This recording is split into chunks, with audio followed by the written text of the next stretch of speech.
अस्सलाम वालेकुम students, hope you are doing well. Accounting circle के चैनल के ऊपर खुशामदीद।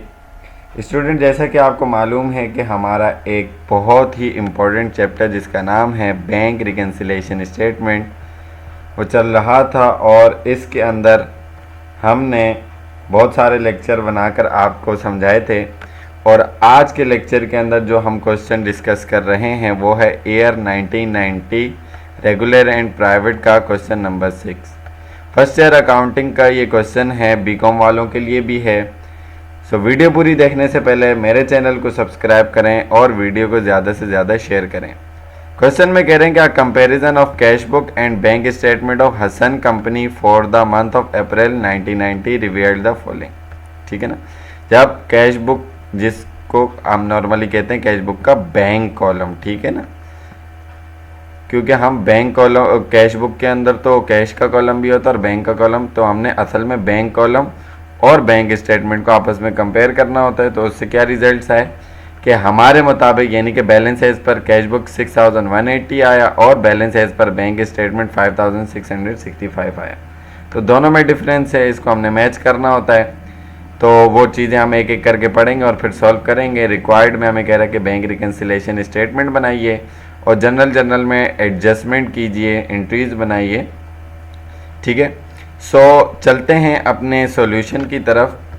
तो आपको क्या कह रहे हैं कि Hasan company bank reconciliation for the month of April 30 1990 particulars cash book और पासबुक, जिसको बैंक स्टेटमेंट भी कहते हैं, ये फॉर्मेट है। Balance as per cash book के मुताबिक, यानी कि हमारे मुताबिक, कंपनी के मुताबिक बैलेंस था 6180 और जब बैंक स्टेटमेंट आई तो बैलेंस था 5665। ठीक है ना। बैलेंस बराबर होना चाहिए लेकिन बैलेंस बराबर नहीं है। अब क्या मसला हुआ जिसकी वजह से बैलेंस नहीं आया?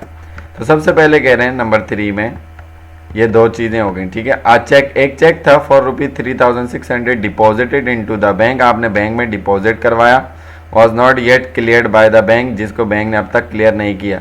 जब आपके पास चेक आया तो कैश बुक में समझें कि रिकॉर्डेड है। ठीक है ना, रिकॉर्डेड है। अब आपने उसको बैंक भेजा तो बैंक ने उसको अब तक क्लियर करके रिकॉर्ड नहीं किया, तो कौन रिकॉर्ड करेगा? बैंक रिकॉर्ड करेगा और ऐड करेगा लेस ऐड, क्योंकि आप डिपॉजिट करवा रहे हैं। तो अनक्लियर चेक ऐड होता है कहाँ पर? पासबुक में, बैंक स्टेटमेंट में 3600 रुपये से। ठीक है। नेक्स्ट फोर्थ में आपको कह रहे हैं कि एक चेक था 980 रुपये का, आपने बैंक में डिपॉजिट करवाया and cleared bye the bank, bank ने क्लियर भी कर लिया, was recorded in the bank statement, लेकिन बैंक स्टेटमेंट में उसको 890 के रिकॉर्ड कर दिया। यानी आपके पास भी रिकॉर्डेड है, बैंक के पास भी रिकॉर्डेड है, लेकिन मसला यहाँ पर यह है कि चेक था 980 का, लेकिन बैंक स्टेटमेंट में, यानी कि बैंक वालों से गलती हुई, उन्होंने रिकॉर्ड कर दिया 890 का, यानी कि 90 रुपये का। तो हम क्या करते हैं कि चेक करते हैं कि सबसे पहले कि गलती किससे हुई? भाई पासबुक से, तो वहीं ठीक होगी।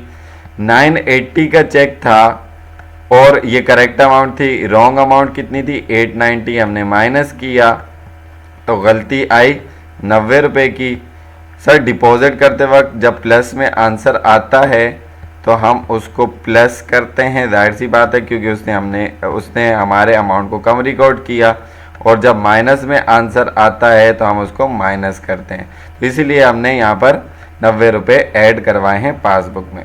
उसके बाद वो हमें कह रहा है कि एक चेक था और रिसीव हुआ 400 का अकबर ब्रदर से, हमने deposited into the bank, bank में डिपॉजिट करवाया था, लेकिन return dishonour bye the bank, bank ने उसको डिसऑनर रिटर्न कर दिया, अनपेड कर दिया। तो इट मीन्स कि हमने जब रिसीव किया तो हमारे पास रिकॉर्ड है, बैंक में डिपॉजिट करवाया तो बैंक ने उसको वापस कर दिया, रिजेक्ट कर दिया। इट मीन्स जो हमने प्लस करवाया था वो उस डिसऑनर को हम वापस कर देंगे। तो डिसऑनर चेक लेस हो जाएगा 400 रुपये से कैश बुक से, क्योंकि बैंक ने तो उसको रिकॉर्ड किया ही नहीं था। और रिटर्न चेक इस वजह से भी होता है क्योंकि अगले के पास पैसे नहीं है, यानी कि ये यहाँ पर जो साहब थे अकबर ब्रदर, उनके अकाउंट में पैसे नहीं हुए होंगे, दैट्स वाई जो है उन्होंने डिसऑनर कर दिया। डेट का इशू होगा, सिग्नेचर का इशू होगा। ठीक है जी। 6 में आपको कह रहे हैं कि एक चेक था फॉर ₹3500 इशू किया, आपने पेमेंट कर रहे हैं आफ्ताब स्पोर्ट को, has not so far been presented to the bank for payment, लेकिन अब तक वो पेमेंट के लिए बैंक में नहीं गया। आपने चेक इशू किया, इट मीन्स आप कैश बुक में उसको रिकॉर्ड कर चुके हैं, लेकिन बैंक में पेमेंट के लिए नहीं गया, तो इसका मतलब बैंक स्टेटमेंट में रिकॉर्डेड नहीं है। तो बैंक स्टेटमेंट में रिकॉर्ड करना पड़ेगा, प्रेजेंट नहीं हुआ, अनप्रेजेंटेड चेक है 3500 माइनस हो जाएगा पासबुक से, यानी कि बैंक स्टेटमेंट से। लास्ट में कह रहे हैं द बैंक स्टेटमेंट, जब बैंक स्टेटमेंट आई तो उसमें शो हुआ कि एक डेबिट बैलेंस है 135 रुपये का ज़कात डिडक्शन के लिए, और क्रेडिट है 210 रुपये का बैंक प्रॉफिट के लिए।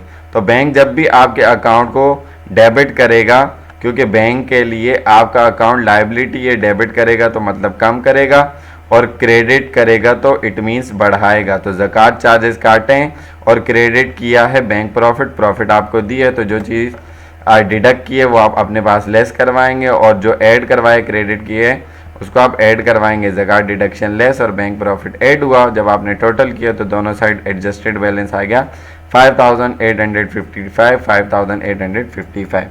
उसके बाद आप एंट्रीज बनाएंगे, क्योंकि एंट्रीज बनाने का भी बोला, मैं इससे पहले भी आपको बता चुका हूँ कि जब आप एंट्रीज बनाएंगे तो कैश बुक का बैलेंस, पासबुक का बैलेंस, और उसमें जो पासबुक के अंदर जो भी चीज़ रिकॉर्डेड है उसकी एंट्रीज नहीं होंगी, ओनली आप बनाएंगे एंट्रीज जो चीज़ें आपने कैश बुक में रिकॉर्ड की।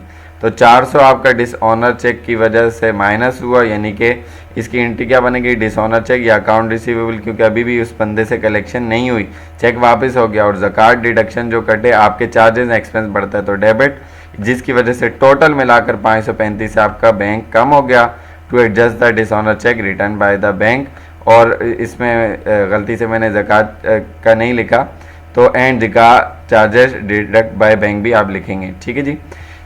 उसके बाद आखिरी है कि आपको बैंक प्रॉफिट मिला, जिसकी वजह से बैंक बढ़ गया, प्रॉफिट आपकी इनकम है, इनकम बढ़ती है तो credit, to adjust the bank profit credit by bank से आप एंट्री बना लेंगे। सो आई होप कि ये पूरा क्वेश्चन आपको अच्छे तरीके से समझ में आया होगा।